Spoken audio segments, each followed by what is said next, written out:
pretending to a hottie, man, I can't do it. Yo, I'm overheating, baby, overflowing with your love, overflowing over, man. Yo, his system is above it. Heaven up inside the sky, I can feel it in your eyes, I can see it in your eyes, I can see it in your... Hey, this is the genius Chris Calico, and you're listening to the baddest nigga, brother, I know on the guitar, on any instrument. My boy Tyler, right here on Quarantunes. Cali, baby.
Quarantunes episode 4. Tyler Lyon here. How are you guys? It's a wonderful, wonderful day, and it's great to be with you.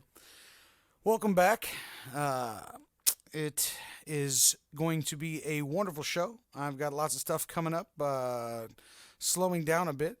But before that, we've got Making the Most of Things, and later on, band battles between Green Day and Blink-182. So stick around. How are you guys? It's good to be here today. The weather's getting better and better. The quarantini is getting quarantiny. Um, we're getting through it together. So it's wonderful to be here with you guys. Um, I must always go first and tell you that paypal.me/TLionMusic and Venmo.com/TLionMusic is where you help me stay afloat through this whole thing. And I have been so grateful for all of your contributions and look forward to making more and more content for you. In the meantime, let's go to this first question here. What's your vivid image of home? What is home to you? I think that's an awesome question. Home is this initial feeling or moment. It could be an object or an image that you try to replicate for your children so that your children can experience that same feeling that you felt when you were at home. Maybe it was with your parents or a parent or grandparents or foster parents or anybody that you might have grown up with, or maybe it was someone even that wasn't there but that was next door that you always stayed the night at your buddy's house, and that was how you kind of felt at home. And everybody had different lives growing up, so that was why it's always a neat travel down memory lane to see where you mark those memories that you don't ever want to get rid of. They're very, very comforting. So I have a bunch of different ones. My grandma lived on what would be considered a farm. It had some chickens out back and some soybean farm, and she gave us the side room off the kitchen that we slept in when we stayed over for the weekend. And outside you could just hear like the fury of insects and animals buzzing throughout the night while you slept, and there was no fan, and it was kind of creepy as a kid, but it also provided this really comforting feeling as I went there as I got older, because it was like something you looked forward to. So very cool reminder of going to my grandma's. Plus my grandpa was a trash truck driver and a trash truck worker, and retired from the company, and he had a barn full of just everything you could imagine. Everything. I think we even found the dirty mags at some point. Don't tell anybody I said that. It's just between me and you. But yeah, he had a whole flurry of just stuff along the back wall, by where I guess the horse stables would have been, or it looked like where you could I guess rope your horse up in the back. And it was kind of like an entry level thing. It's hard to explain, but it was a treasure chest for us as kids. We would just beg to go down there because there'd be some new thing that we'd like, can we take this home? And it was probably a nightmare for them, but very fond memories of being at my grandma's, as well as my mother coming to pick me up when I was a kid, because I was one of those mama's boys that was always homesick and wanted to go home. So shout out to any of you mama's boys out there. I was like that. So I'm going to get into a song for you now. This song is all about that feeling and what it meant to me and what it signaled to me as to where I was going to be and who I was going to be. And it meant the world to me to finally put this topic into a song in its purest form, instead of maybe mentioning it in a line or two in other songs. But this song is off of my solo album, which will be out very soon. In the meantime, we're locked up, so I'm going to give it all to you. So this song is called Like Home. You're listening to Quarantunes. This is episode 4. Make sure to go hit that PayPal or that Venmo if you like what you hear. Subscribe to all the channels, guys. Thanks, and enjoy.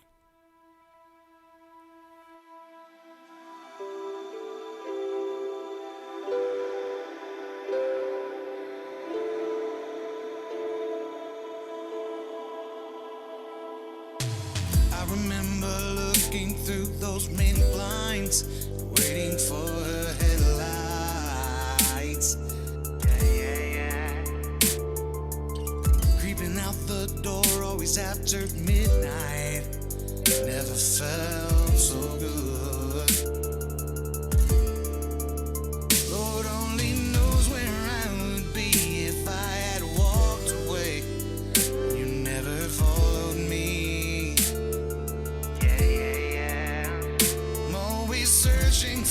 that special kind feeling in my dreams. Yeah, yeah. Onto that river just to see the place that I broke free. I made myself just who I am and who I wanna be. I know we're searching if only just for what we know. And every place we leave the pieces of our shattered soul. Now I know where I belong. No one knows where I will go. I don't need diamond floors. It never rains, it pours. I need to feel the warmth of where I wrote my law. But now I know this feels just like home.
Wow, Quarantunes, episode 4. And we're back. How are you guys? That was Like Home off of my solo album that I was going to put out. And then we had this quarantine thing, and so it's just like, here, listen to it all while you're relaxing. Well, it's good to be back with you. Didn't have any sponsors this week for the show. If you guys would like to sponsor the show, feel free to get a hold of me through Facebook or Instagram. You can drop me a line there in the direct messaging. And if you'd like to contribute, feel free to head on over to venmo.com/TLionMusic and paypal.me/TLionMusic. And you can contribute there. So, we are back for another episode of Quarantunes here, and we've got some more fun stuff coming up for you. Band battles featuring Green Day and Blink-182 up next, but before that, we want to go back and we want to talk about a statement that I heard a long time ago that resonated to me in my life, and it was a statement that you see the same people on the way up that you do on the way down. And I actually very much believe in that concept. There was a lot of people that you don't think are, part of your success and rise to success, and from everyone to your fans to that person that's loading in at the show helping you out to the guy that might be running your sound in some small bar that ends up running all the power and light here in Kansas City, in case you don't know where that's at. So shout out to JB, Jason Bradley. So, but those are the reasons why you don't realize who out there is going to have the most impact on your life. So you just try to treat everyone with that love, dignity, and respect. You give everyone that. And it usually works out so much better that way. So I always kind of try to live my life according to that statement, that saying, that kind of mantra, because it helped me a lot. It helped me a lot with the way that people perceived me and the way that I was able to work with them. And And, throughout that, I feel like I can probably say that I've tried my hardest to save, like the best parts of myself for other people. So, speaking of saving things, the next question was, can you say you have tried your hardest to save someone? Can you say you tried your hardest to save someone? I'm sure this is more of a figurative save than a literal save. Yeah, there's people out there that have definitely been on my target for years about how important they are to me and how much I wanted to get them in the right place. So yeah, I can definitely say that I've tried to save someone. I don't know what my hardest would be though. Maybe I didn't try it as hard as I should have though. That's a really kind of interesting word, hard. If you tried your hardest, what do you mean? My hardest, was it my hardest? Like, was I supposed to be doing more in a different way, or kind of in dealing with relationships? You try as hard as you can to be that person's everything, or that savior, and if that doesn't work, that doesn't work. And sometimes there's deal breakers. What's a deal breaker to you? I mean, I was talking to my lady about this the other day, and we talked about cheaters or beaters and how both are a deal breaker, but which one is perceivingly worse, and there's a lot of different feelings about that, and which one seems to be the more disgusting or inappropriate action, and which one, even though they're both reprehensible and can both be grounds for terminating a relationship. So just an interesting thought there when we were kind of letting that play around in our minds. But I did want to get to a song I have coming up here. But before I do that, guys, make sure you share this podcast with everyone out there, especially the people that you think that these topics pertain to the most. If you want them to hear this, if you want me to speak a certain topic to them and anything like that, let me know. I can always be of assistance if I can. In the meantime, Venmo and PayPal is where you show me the love. Quarantunes episode 4. This next song coming up is off of the second Evelyn Awake record. It was a very, very entertaining experience going to California and recording this record. Something I'll never forget, something we had a blast with, and something we knew that, working together was something that we would always have no matter what. This song is called Rise and Fall. You're listening to Quarantunes episode 4. I love you guys with all my hearts. It's great to have you here. Enjoy this song. We'll see ya.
Quarantunes, episode 4. Back for more. How you guys doing? My name is Tyler Lyon. I am your host. It is wonderful to be with you. That was Rise and Fall by Evelyn Awake off the second Evelyn Awake album. You can go pick those songs up at theweareco.com. That's TheWeareco.com. Theweareco.com.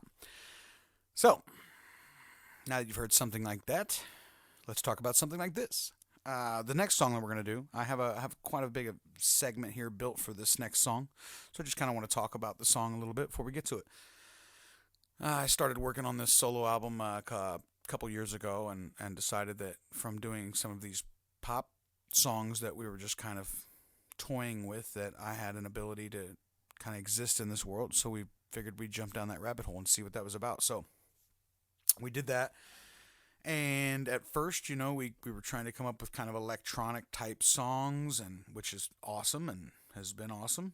But we realized that, pop music is just popular music. So whatever you feel like would be, something that would be catchy to the ear and enjoyable for yourself. Because I'm not going to make stuff I don't like. You know what I mean? I'm not going to do songs that I don't enjoy. So we started going down the rabbit hole and finding all sorts of different styles and themes and things that we really enjoyed and things we like to do. And so we started that process, and here we are now. So the song that I'm going to do, that I'm going to play for you next, is a song that originally started as kind of a swingy type swank tune that I was making during my acoustic shows. And I was trying to kind of play it live and just wing it and kind of write it live and see what people thought of it and how people reacted to it. And so I did, and it started to take some legs, and I thought it sounded really pretty, and I got some good responses for it. Well, and that's all well before we ended up in the studio recording it. So as it started to take shape, I realized that, the subject started to kind of come into focus. And at first the song was really about addiction for those that we love and how we can stand in the face of that addiction, strong and help overcome that for someone who's struggling with addiction. But this song grew into something so much more complex for me, so much more gratifying in my heart, because the song ended up growing towards my daughter Lana. The song ended up taking kind of a new shape to being something that was more based around letting her know that I'm going to be here throughout the entire course of what she's doing, and letting her know that, she's loved, she's cared for, she's going to be, guided as much as I can. I've made my own mistakes, but I know that I can be there. And so the song is just a reminder that don't forget and don't be scared, and don't worry. I'm not going to let you fall. I'm not going to let you fall out of it. I'm not going to let you fall on your face. I'm going to be here. Doesn't mean that we can't let them make mistakes, but we don't have to let someone ruin their life. So, vast difference in those two things. You have to allow your kids to make those mistakes. They have to fall. They have to scrape their knees and burn their hands and do these things. I mean, you don't want them to. You don't push them towards it. You just know naturally it's going to happen. And when it does, you hope that those lessons take hold, because when they don't take hold is when it gets scary. Why did you burn your hand for the 5th time? Now, this is not good. Can you not feel pain? I read about a child one time that couldn't feel pain, and a couple people thought, that's pretty cool. No, it's not. That's terrifying. A child will never know if she's hurting herself. So that's just, it was a powerful article that I read. But, you want them to be able to hurt themselves within reason, right? You want controlled accidents that end in lessons learned. You can't always control those things. And, for those of you that aren't religious, maybe that's just the way that things are sometimes. And for those of you that are, it's an idea that it has been written, that what will be, no matter what. Eddie Money, big up, R.I.P. So, Slow Down was a song that was created out of all this mess. And the other thing that I want to say before we get to the song that's coming up here soon, the song wasn't written for a radio format. I didn't take the song and say, well, I want it to be in 4-minute, form, and I need these parts to be shorter and this to be perfect to where I wanted to capture everything I wanted to feel. And I didn't care if that took longer in this package because I knew it was worth it because I had something to say. Not every song do you feel so convicted by your lyrics. Sometimes your conviction lies within the beat, the groove, the melody, the reason for even writing the song, all these different things. And sometimes it's literally about what you're saying. And this is one of those songs off of the solo record of my unreleased album, which we'll see how it goes. This song is called Slow Down. Guys, it's Quarantunes episode 4. Make sure you guys go to PayPal and Venmo if you like what you're hearing. Just keep supporting myself or other artists that you really enjoy. Thank you for keeping the music alive so that when this all gets back to normal, we can come play for you. Quarantunes. See ya.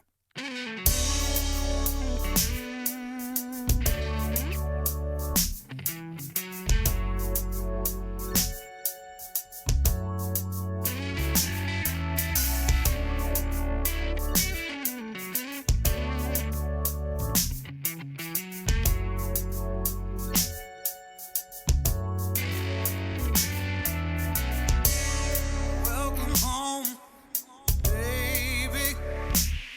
Come on in.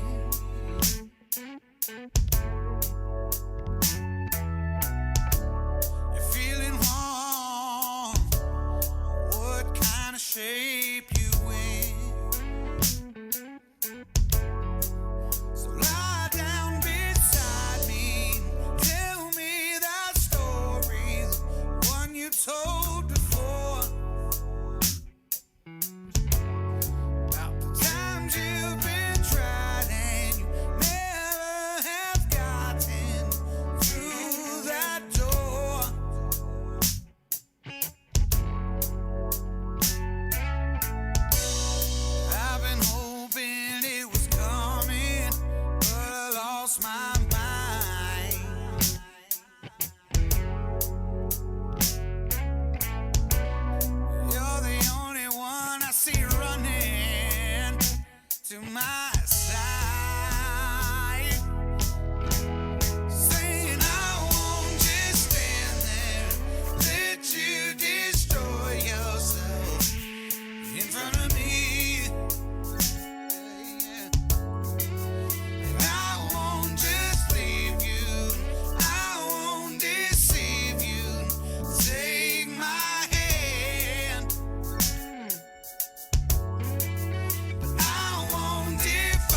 Quarantunes, episode 4. Welcome back, guys. My name is Tyler Lyon. It is great to be with you. We have come to the famous segment known as Band Battles. Welcome. Today's Band Battles, brought to you by me. If you guys would like to be sponsors of the show, please DM me. Let me know. We can work something out. I would love to hear from you. Okay, with that being said, band battles, Green Day, Blink-182. Let's get right to it. Guys, you know there are 5 categories, and we base this kind of locked on the same categories for each battle so that we can get an appropriate scoring for each one. And at the end of a certain amount of weeks, maybe 8 or 10 weeks, I think I'm going to do some sort of tournament, a battle of the battles, the final battle, if you will. So, let's get to it. Green Day, Blink-182, first question, better live. I've seen both these bands live. Great bands live. Super entertaining, fun to watch. Eye Test, Blink-182 was fun. They were funny. Rock and Roll Test, Green Day was fun to watch musically. I'm going to give the tip to Green Day because they had the musical edge. That might be different in a different category, but both bands are great.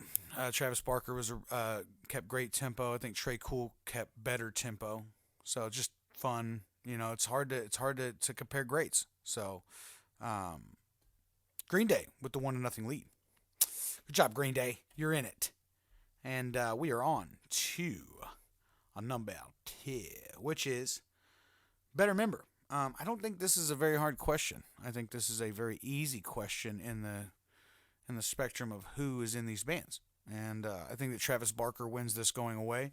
I think he's transcended rock and roll and punk rock into hip-hop and just kind of culture icon. So, hands down, Travis Barker going away. So, 1-1 here. Nice battle.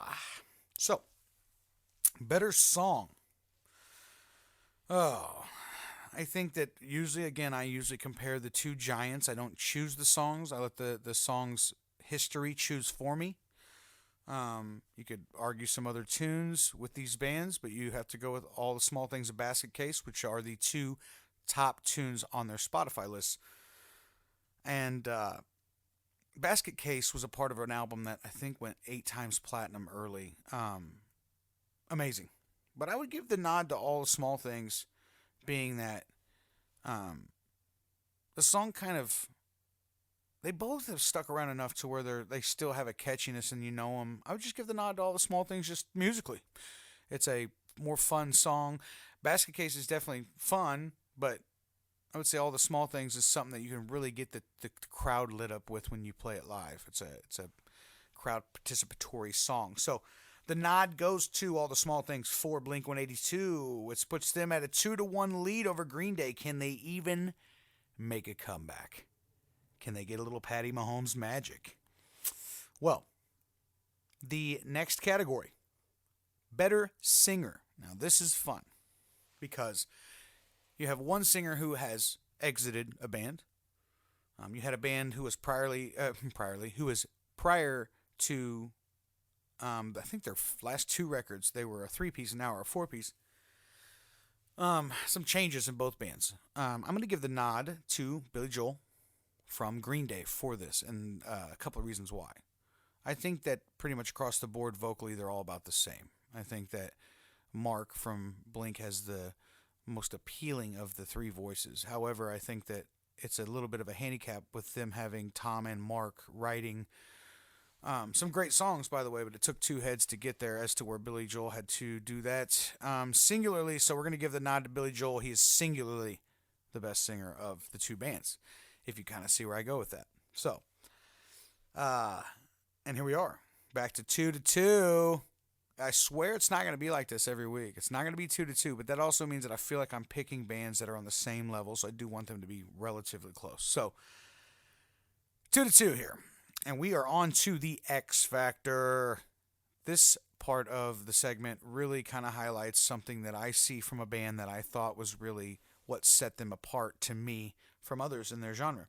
So, the dominant force in rock and roll that Green Day was for the part of the 90s into the 2000s. I mean, they were so good and so popular and so successful that punk rockers really abandoned them as being too big, too known.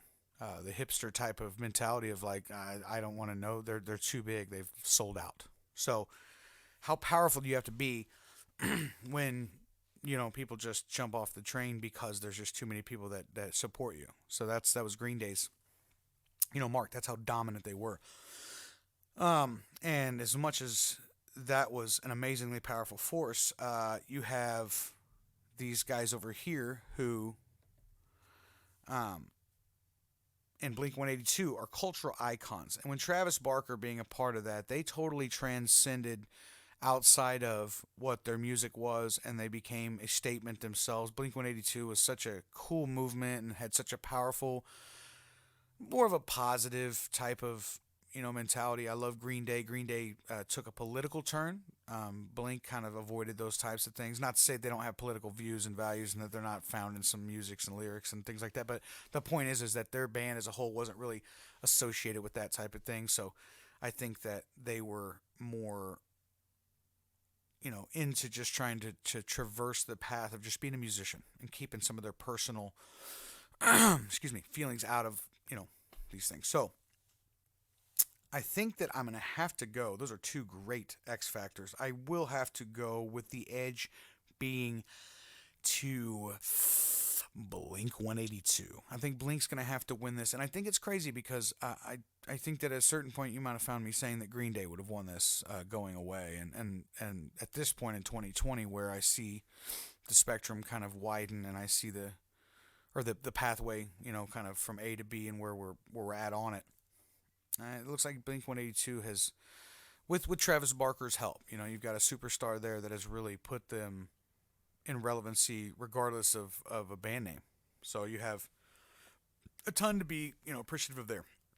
And although Green Day doesn't win this battle, they are one of the groups that are absolutely phenomenal. They are I mean, who am I to say anything? They're an incredible group that has gone so far and has so much great success in rock and roll that they're always going to be remembered, and I think that's incredible. And hats off to both you guys. Blink-182 is our winner for this week's band battles. The last song I have for you guys is another song from Breakpoint Method.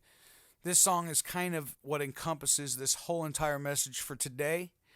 This song is a message of making sure that you make the most of your days. This song is called Making Tomorrow Yours. You guys, this is Quarantunes episode 4. My name's Tyler Lyon. Hit that Venmo.com/TLionMusic, PayPal.me/TLionMusic. Thank you to all who contribute, all who donate, all who support your local artists. Thank you guys very much, and we'll see you next time. Later.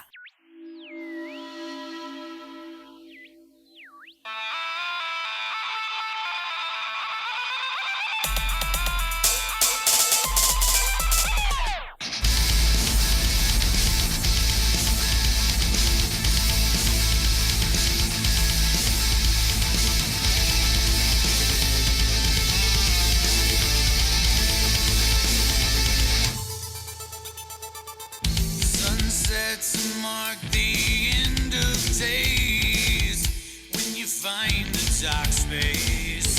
Incarcerate your will to be it. Prison of insanity. This is the height of your days. What are you waiting for? This is the moment you crave. Watching upon your shore.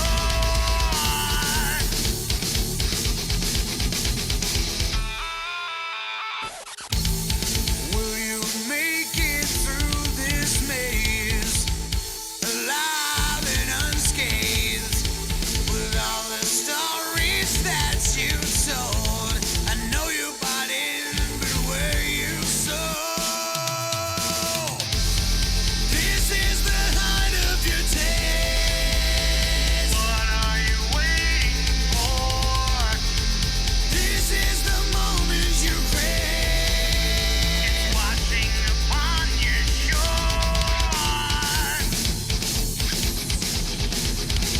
Alexander Hamilton said a nation which can prefer disgrace to danger is prepared for a master and deserves one.